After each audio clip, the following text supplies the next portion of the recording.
Goals: How to Set Them by Rohn. In Chapter 1 we discussed the importance of discipline. And now, I'm going to ask you to start exercising this positive trait. If you haven't yet done so, get out a notebook or a diary. I want you to transform yourself from spectator, reader, into participant, writer. The kind of homework you're about to do here is a little unusual, in that it lasts a lifetime. The subject is goals, and as you'll soon learn, goals are a lifelong preoccupation, ever evolving, ever changing. Why should you put yourself through this? Because by doing the work involved, you're taking the first steps toward developing the kind of life you've always dreamed about but never believed would happen for you. So let's get on with it. The sooner you exert the discipline, the sooner you'll enjoy the results. And once the results come in, I promise you won't mind one bit that it took some extra work and discipline. Long-range goals. In your notebook or on a sheet of paper, write the heading, Long-Range Goals. Your task is to answer the question, what do I want within the next 1 to 10 years?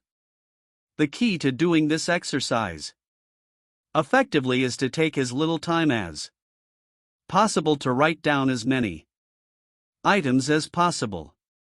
Take between 12 to 15 minutes for the whole exercise and try to write down about 50 different items. To help you get started, consider the following half-dozen questions as guidelines. 1. What do I want to do? 2. What do I want to be? 3. What do I want to see? 4. What do I want to have? 5. Where do I want to go? 6. What would I like to share? With these half-dozen queries in mind, answer the primary question, what do I want within the next 1 to 10 years? Allow your mind to free flow. Don't try to be detailed now, this will come later. For instance, if you want a gray Mercedes 380 SL with a blue interior, just write 380 and move on to the next item. After you have completed your list, review what you've written. Next, put the number of years you believe it will take for you to achieve or to acquire each item on your list. Next to the items you think you'll reach in a year or so, write the number 1. Next to the goals you believe will take approximately 3 years to accomplish, write the number 3. Next to those you think will take 5 years, write 5. And finally, next to those items you estimate will take 10 years to attain, write 10. Now, check to see if your goals are in balance. For example, if you find that you have lots of 10-year goals but very few 1-year goals, this could mean you're putting off having to act now by postponing the target date. On the other hand, if you have very few long-term goals, perhaps you haven't yet decided what kind of life you want to build over the long run. The key here is to develop a balance between shorter-term and longer-term goals. A little later, we'll discuss true short-term goals. These are goals that take less than a year to accomplish. Are you a bit bewildered by the idea of having too many goals? Are You the kind of person who is more comfortable focusing on one goal at a time? Actually, there is a good reason for developing multiple layers of goals. Without many varied types of goals, you could fall prey to the same thing that happened to some of our early Apollo astronauts. Some of them, upon returning from the moon, experienced deep emotional problems. The reason? Once you've been to the moon, where else do you go? After years of training, visualizing, and anticipating the lunar flight, that moment, glorious as it was gone. All of a sudden, there seemed to be an end, a finish to their life's work, and depression set in. As a result of this experience, later astronauts were trained to have other major projects on the fire after their spacework was done. Happiness is elusive. It seems that the best way to enjoy life is to wrap up one goal and simultaneously begin work on the next one. It's dangerous to linger too long at the table of success. The only way to enjoy another meal is to get good and hungry. Alright, now that you've reviewed and balanced your list, choose the 4 goals from each of the 4 time categories: 1 year, 3 year, 5 year, 10 year, that you consider the most important to you. You now have 16 goals. For each, write a short paragraph, which includes the following. 1. A detailed description of what you want. For example, if it's a material object, describe how high, how long, how much, what model, what color, and so on.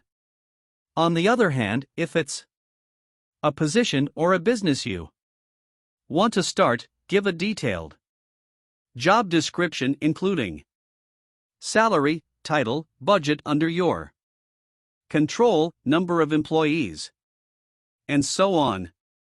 2. The reason why you want to achieve or acquire the item described. Here you'll find out if you really want it or if it's just a passing fancy. If you can't come up with a clear and convincing reason why you want it, you should categorize this item as a whim, not as a true goal, and replace it with something else. You see, what you want is a powerful motivator only if there is a good reason behind it. You may find that some goals you once considered important no longer have appeal simply because you are unable to find a good enough reason for wanting them. That's good. Doing this assignment is causing you to reflect, refine, and revise. And that's the whole point behind this, to help you plan your future.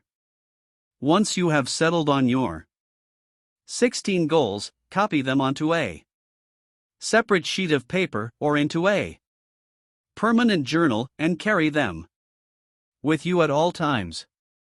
Review them once a week to see if they're still important and if you are taking active steps toward their realization. As you can see, goal setting is not a one-time task with the results set in concrete. Instead, it's a continuous, lifelong process. Short-term goals. I define short-term goals as those which takes anywhere from a day to a year to achieve. And these goals, although by necessity they are more modest than long-term goals, are of equal importance. A ship.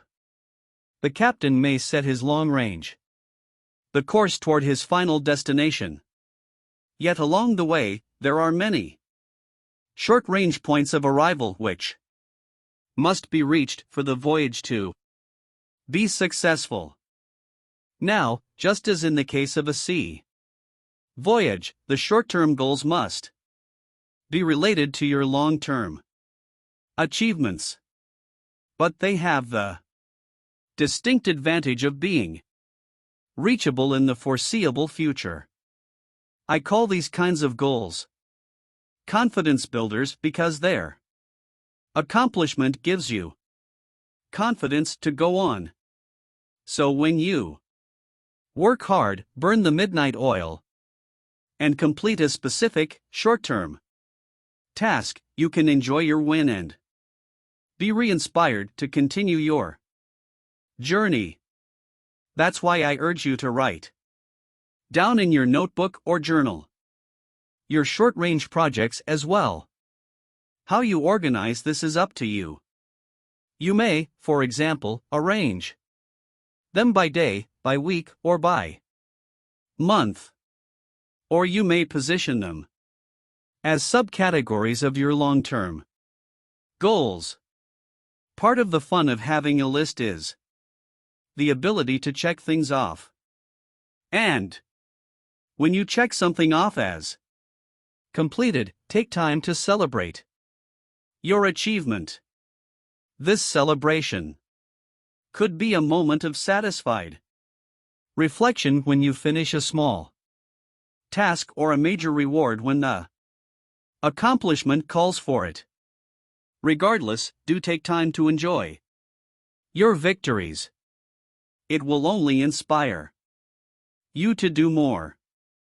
But just as I urge you to partake of the heady wine of success, I have another, less popular recommendation: make losing painful. You see, we grow from two kinds of experiences: the joy of winning and the pain of losing. So if you set yourself on course to complete a project and you fooled around, instead, find a way to pay for your laziness.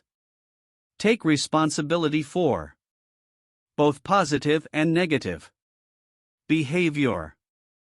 In addition, surround yourself with people who won't put up with your usual baloney.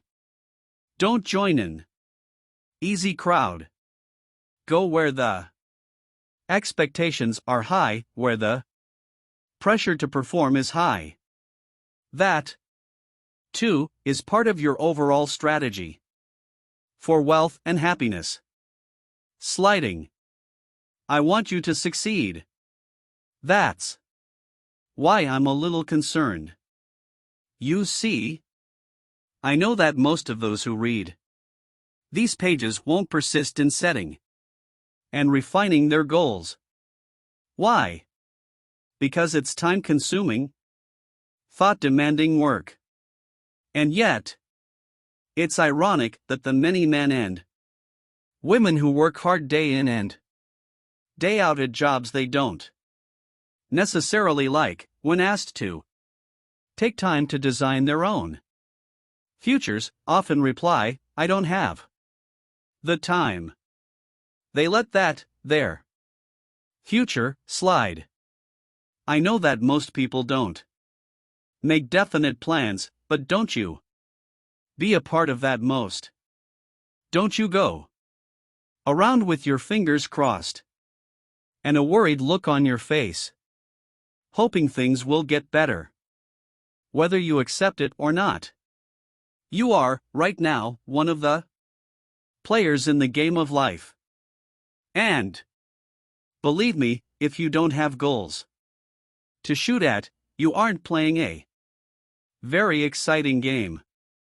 No one will pay good money to watch you play a game where nobody's keeping score. The guy says, "You work where I work." By the time you get home, it's late. you've got to have a bite. To eat, watch a little TV to relax. And get to bed. You can't sit up half the night and plan. And this is the guy who's behind on his car payments. He's a good worker, a hard worker, a sincere worker. But, friends, I've discovered that you can be sincere and work hard all your life and wind up broke and embarrassed. You've got to be better than a good worker. You've got to be better than sincere. You've got to be a good planner, a good goal setter. Writing your goals down shows that you're committed to growth, that you're serious. And to do better, you've got to get serious. You don't have to be grim, but you do have to be serious. Hey! Everybody hopes to do better. But hope, unaided by clear planning, can actually hurt you. As the Bible says, hope long delayed makes the heart sick. It's a sickness. I know. I used to suffer from the illness known as passive hope. It's bad. The only thing worse than passive hope is happy passive hope. That's when a man is 50 and broke, and he's still smiling and hoping. Now, that's really bad. So get serious. Put your goals on paper. My suggestion to you from experience.